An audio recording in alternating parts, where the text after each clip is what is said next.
Ya, assalamualaikum Lur. Balik lagi dan langsung aja ya. Kali ini antara curhat sama sharing, silakan mungkin berbagi pengalaman juga. Ini untuk kedua kalinya ya, saya ngalamin nih lihat sendiri. Busi saya pecah ya. Ini fokus nggak sih? Busi saya pecah. Ini untuk kedua kalinya. Kalau yang pertama dulu adalah penyebabnya. Jadi di bengkel saya yang sebelumnya, yang dulu itu kan saya ganti CDI Suzuki RC. Nah, otomatis dia pengapian jadi gede. Sedangkan kalau pakai CDI RC itu seharusnya konsumsi bahan bakar dan oli samping itu harusnya lebih boros, dan waktu itu nggak disetting, dan akhirnya kalau waktu itu lebih parah. Jadi pecahnya itu dari mulai keramik sini sampai shaker saya sini hampir bolong. Yang dulu. Nah, kalau yang ini kasusnya adalah, kalau prediksi dari Lek Nodil, barusan saya tanya ya, karena ini pengapian udah standar semua, mulai dari magnet, CDI maupun coil. Ini efek dari kemarin yang trouble. Kalau teman-teman nyimak yang kemarin, olor atau karet ya, olor lagi kabel, sorry kabel dari oli samping saya waktu itu lepas. Jadi supply kalau Air King kan tetap, kalau pompa masih normal dia sebenarnya supply-nya tetap terus jalan terus ya. Cuma kan bedanya kalau kita pakai kabel dua begini, yang ke karbu sama ke oli samping, kalau kita buka gas makin gede berarti supply-nya juga makin banyak. Nah, sedangkan gara-gara kemarin ini kelepas, akhirnya waktu misal motor saya bawa kenceng atau buat saya betot, supply dari oli sampingnya itu nggak maksimal. Jadi harusnya banyak, dia segitu terus.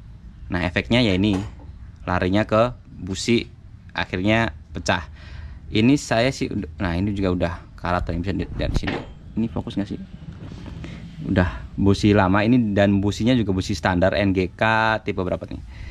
BP7ES. Nah, ini nanti rencana juga kopnya yang tadinya ini YZ bakal saya ganti ke kop standar saya.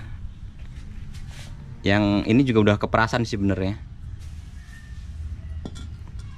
Jadi kemungkinan besar itu tadi efeknya adalah gara-gara supply dari oli samping yang nggak maksimal. Karena memang kalau boros sih, ini untuk motor saya ya itu kan udah boros sebenarnya. Jadi nggak kayak kasus yang pertama, busi pecah sampai ke shaker juga pecah. Kalau ini borosnya sebenarnya juga udah dihitung boros sih, untuk apalagi untuk ukuran Air King. Ini efeknya bisa dilihat, pecah-pecah juga di sini. Pecahnya tuh sampai bikin jerawat, kayak lubang-lubang kecil di sini. Linernya sih ya memang kegores sedikit, tapi masih ditolerir lah, masih berani kata Lenodel. Jadi ngikut aja karena memang belum lama naik ya, baru berapa bulan, belum ada mungkin kisaran 6 bulanan baru naik OS oversize-nya. Jadi masih sayang duitnya juga. Mungkin ada teman-teman yang berpengalaman juga kasus kayak gini, silahkan komen di bawah. Apa mungkin emang bener dari kasusnya oli samping, atau kalau kompresi terlalu padat sih kayaknya enggak, karena ini sebenarnya pengapian udah standar semua. Dan apa ya, settingnya juga udah dapat kemarin-kemarin. Cuma trouble-nya ya kemungkinan besar gara-gara kabel oli sampingnya ini yang kemarin lepas, akhirnya supply-nya nggak maksimal. Bener nggak, Le? Itu penyebabnya, Le? Perkiraan sih itu. Jadi mungkin kalau teman-teman yang lebih tahu atau lebih paham, silahkan komen, karena saya juga di sini antara curhat sama ngajak sharing juga. Mungkin ada yang lebih pinter atau lebih paham, silahkan. Semoga sih nggak bakal kayak gini lagi ya. Cukup kedua kali deh. Ini masih ketolong sih, pecah di sini ya.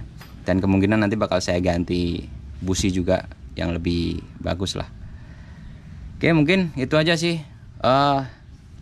Sorry kalau emang kurang berfaedah. Saya cuma mau sharing, dan itu tadi nunggu komen teman-teman yang mungkin udah pengalaman, udah lebih paham. Ini motor kemungkinan besar bentar lagi juga ganti konsep. Hitung-hitung hadiah buat kelahiran anak. Oke. Kurang lebihnya mohon maaf. Assalamualaikum warahmatullahi wabarakatuh. Salam Raja.